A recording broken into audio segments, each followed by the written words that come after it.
both sides think that they have those answers. But when you go objectively to the oversoul level, it all explains the same thing, and each piece is an important part of the puzzle.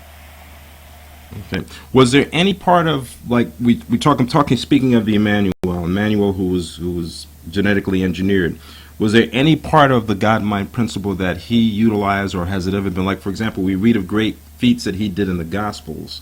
Was God mind thinking, or did he have any kind of ability close to that, or was he utilizing that principle? That even he said what he did, everybody else could do. And when you understand the natural, universal laws, anybody can do any of these things. They were not miracles. He was just using the God-mind principles that is accessible to everybody, but people don't realize that. And so even in your everyday life, you can have small miracles, and by the time you build up to something like what they write about in the Bible, it really is just, it's a matter of consequence. It's nothing that is that fantastic or that fabulous. It's just simply using the natural laws which are hidden from us. People go through a lot of education, and they think that they're being educated. When they go through their schooling, they get their PhDs, they get their doctorates, and they think because they've had all this schooling and spent so many years that they're educated, but they're not. Mm-hmm. They're only educated in what the people who create the curriculum want them to be educated in. But the real learning, the real knowing, that's inside, and that is hidden from the people.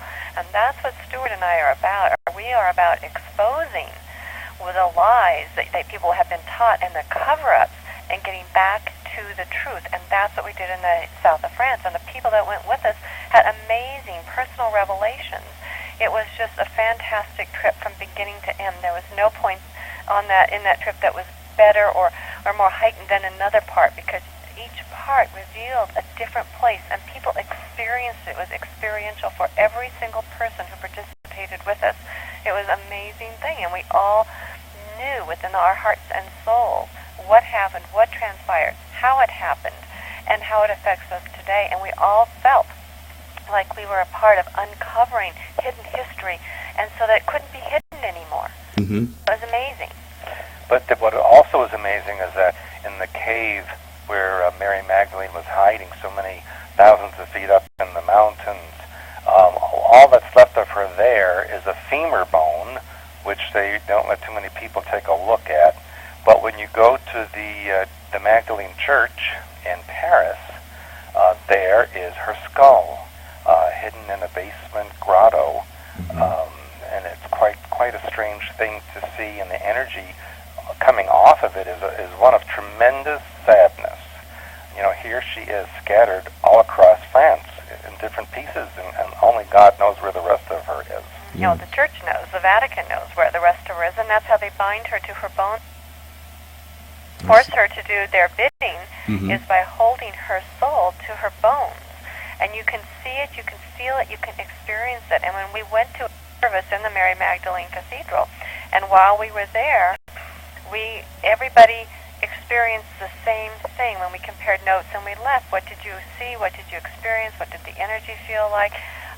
We had someone that actually said that she appeared to him and told him what she wanted and what to do, and the colors were all the same, pale pink, medium green. Everyone's experience dovetailed, so that was very fascinating.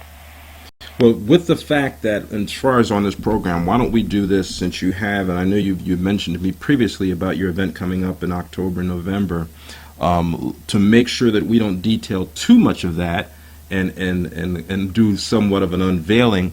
What if we discuss looking at our current situation today as it pertains to where we're at in this whole scheme called the New World Order? Because there are probably recently some things that have come up in our political process, particularly on the Republican ticket or maybe in the Democratic ticket, as we're coming down the stretch of this race, because these races do have some implications to what their plans could potentially be.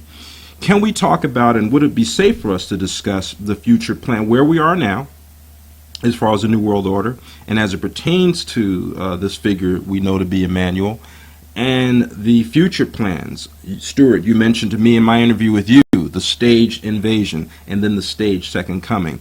Is that safe ground for us to talk about in this program so that we can preserve the information for the gathering? Well, I've been talking about that for years. So imagine that it's safe to talk about that. Both of those are already in process to one degree or another. We've heard about airline pilots reporting UFOs. I mean, there was a UFO reported over gate C-17 at O'Hare Airport, which made national news. These are things that were not reported in a joking or deriding manner like they used to be in the past. Now they're being reported by conventional news services like CNN and Fox, even BBC. So the alien/UFO enigma is now getting conventional reports and being treated as if it was an ordinary news story. Interestingly, this week, it ties back to my Blue Blood book. Russian archaeologists said they uncovered the capital city of the Khazars, which I had mentioned in my book as being the descendants of the Babylonians and the Sumerians.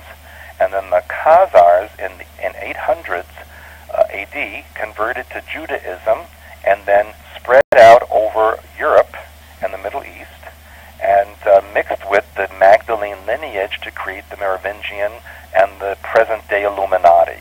Mm-hmm. So in effect, now we have the ancestors or their capital city of the Illuminati uncovered. And almost every week we're finding out various different archaeological discoveries in from ancient Israel, Peru, Mexico, Egypt. Just about every other week there's something being uncovered that reveals information that will support and be a foundation for the New World religion. We're even seeing Diana, who is the female icon of the religion, being kept in the news constantly, even though she's been dead for 11 years. So all that's coming up. The images of Christ are being seen everywhere on windows, in food. I mean, you name it, and there's an image of Christ that's also being reported somewhere.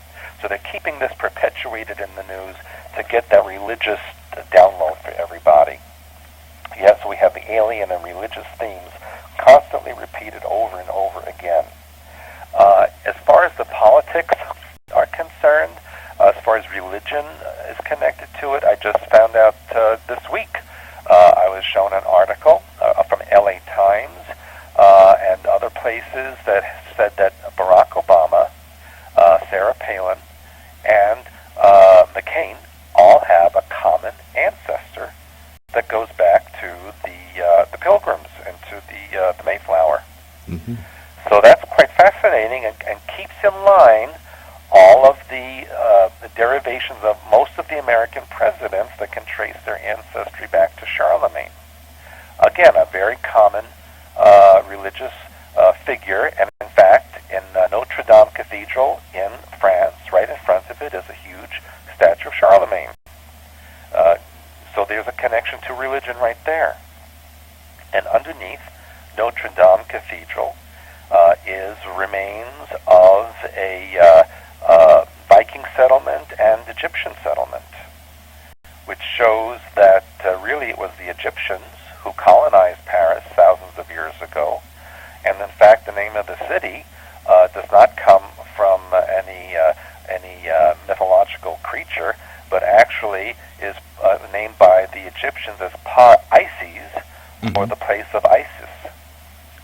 So that's how Paris got its name. And the whole city is laid out in an esoteric, religious, ritualistic form. If people realize what Paris is, I think it's more fascinating than Cairo. Wow.